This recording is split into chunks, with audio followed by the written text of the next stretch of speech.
Oke, coba Anda bayangkan sebentar. Dunia yang baru aja pulih dari bencana, mungkin kayak cerita banjir besar gitu ya. Nah, di masa ini, kekuasaan raja itu nggak lagi ribuan tahun, nggak kayak dongeng. Di Sumeria kuno, di kota Kish, sekitar tahun 2700 sebelum Masehi, ada sesuatu yang fundamental berubah.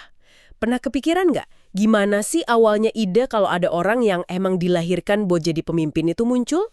Hmm, Hari ini, kita bakal coba telusuri bareng sumber-sumber kuno. Ada daftar Raja Sumeria setelah banjir, ada juga puisi unik buat cari jejak lahirnya kekuasaan turun-temurun. Aristokrasi pertama di Mesopotamia. Yuk, kita bongkar sama-sama.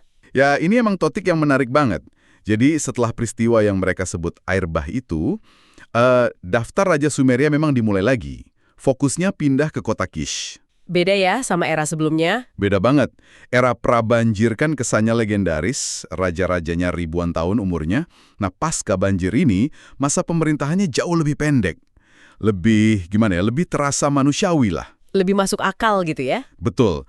Kita bahkan punya satu nama raja dari periode ini yang bisa kita pastikan keberadaannya lewat arkeologi. Namanya Enme Baragesi. Sekitar 2700 SM itu. Namanya ada di artefak zaman itu. Wah, ada bukti fisiknya ya? Iya, ini jadi penanda era baru. Para ahli sering nyebutnya era nyaris historis. Jadi kita mulai punya bukti arkeologis, tapi catatannya belum serapi era sejarah yang lebih kemudian. Oke, jadi masa jabatannya nggak ribuan tahun lagi. Nah, dari daftar raja ini, katanya ada satu nama nih yang ceritanya agak beda, menonjol gitu. Etana ya, raja ke-13 Kish setelah banjir. Katanya dia naik ke surga. Maksudnya gimana tuh? Ah iya, Etana, kisahnya ini bisa dibilang titik balik penting banget. Ada puisi kuno yang cerita soal kegelisahan dia. Jadi si Etana ini resah banget karena dia nggak punya putra mahkota. Nggak ada pewaris tahta. Oh, jadi masalahnya suksesi. Tepat. Dia sampai berdoa gitu kepada dewa. Ngeluh lah istilahnya. Udah setia berbakti, tapi kok belum dikasih keturunan buat lanjutin dinastinya, buat jaga stabilitas kotanya juga kan? Jadi kayak mungkin mirip pengusaha besar punya bisnis keluarga gitu ya. Terus khawatir nggak ada generasi penerusnya, cemas gitu. Bisa dibilang gitu, analoginya pas. Nah, menurut puisi itu, dewa-dewa kasihan sama dia. Terus dikasih misi unik. Si Etana ini harus naik burung Raja Wali raksasa ke langit. Naik Raja Wali ke langit. Buat apa?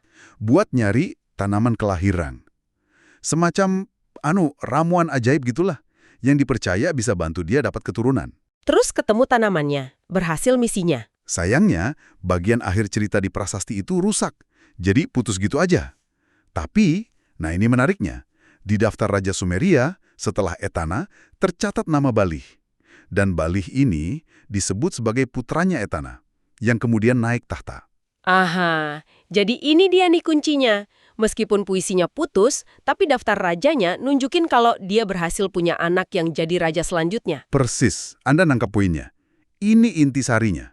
Bisa dibilang ini momen krusial banget. Untuk pertama kalinya, setidaknya dalam catatan mereka ya, hak buat memerintah itu secara eksplisit, jelas-jelas dihubungin sama garis keturunan, sama darah. Jadi konsep darah biru itu mulai dari sini gitu. Kurang lebih begitu. Konsep bahwa ada sekelompok orang yang emang ditakdirkan buat mimpin sejak lahir, aristokrasi, itu mulai kebentuk di sini. Ide soal ketidaksetaraan yang dilembagakan lewat warisan biologis. Gara-gara kecemasan pribadi Etana soal penerus, malah lahir konsep yang dampaknya gede banget buat peradaban. Sumbernya bahkan nyebut Etana itu menyentosakan seluruh negeri. Mungkin maksudnya dia berhasil ngamanin wilayah kekuasaannya buat anaknya nanti. Oke, jadi akarnya ada di Kish ya, konsep kekuasaan turun-temurun ini. Tapi kenapa Kish? Kenapa kota ini jadi penting banget waktu itu? Kenapa pusat kekuasaan pindah ke sana setelah banjir? Kish ini punya keuntungan geografis yang luar biasa. Posisinya strategis banget. Pas di pertemuan penting antara dua sungai besar Mesopotamia, Tigris sama Efrat. Oh, di antara dua sungai itu ya? Iya, coba bayangin aja, kayak nguasain gerbang tol utama di jalur perdagangan paling vital zaman itu. Semua barang penting lewat situ. Jadi kayak pusat transit gitu. Barang apa aja tuh yang lewat? Macam-macam. Sumeria Selatan kan kaya hasil tani, gandum, eksil, gerabah. Tapi mereka miskin sumber daya alam kayak kayu bagus, logam, batu-batuan berharga. Nah, kayu itu harus didatangkan dari pegunungan di utara atau barat.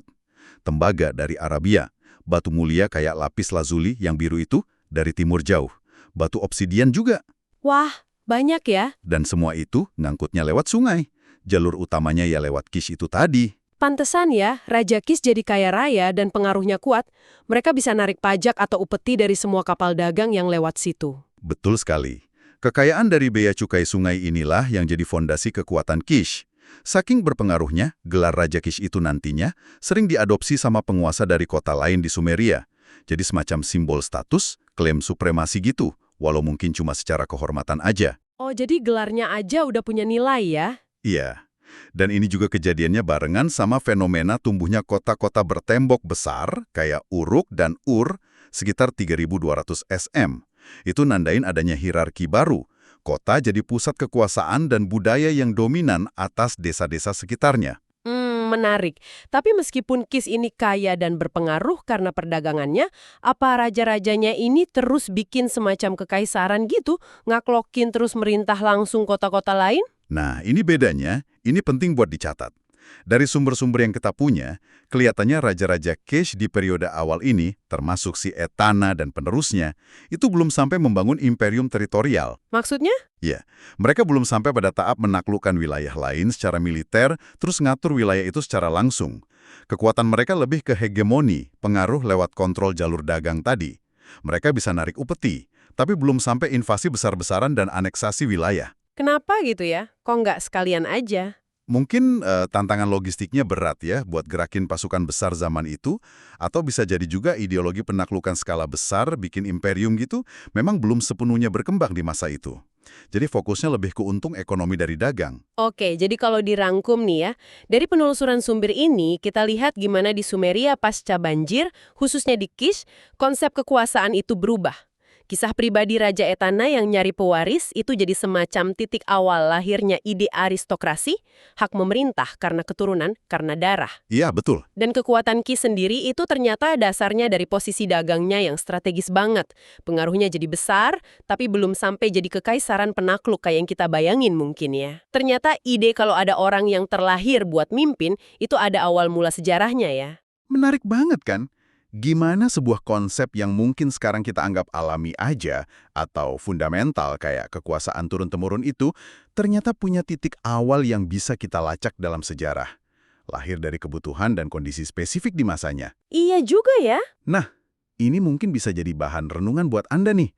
Kalau konsep sepenting ini aja punya asal-usul historis, bukan sesuatu yang given atau selalu ada, gimana dengan struktur kekuasaan atau tatanan sosial lain yang kita anggap biasa aja hari ini? Maksudnya? Ya mungkin aja kan mereka juga punya sejarah pembentukannya sendiri. Dan karena punya sejarah, berarti mungkin juga punya potensi masa depan yang berbeda dari sekarang. Sesuatu buat dipikirin aja.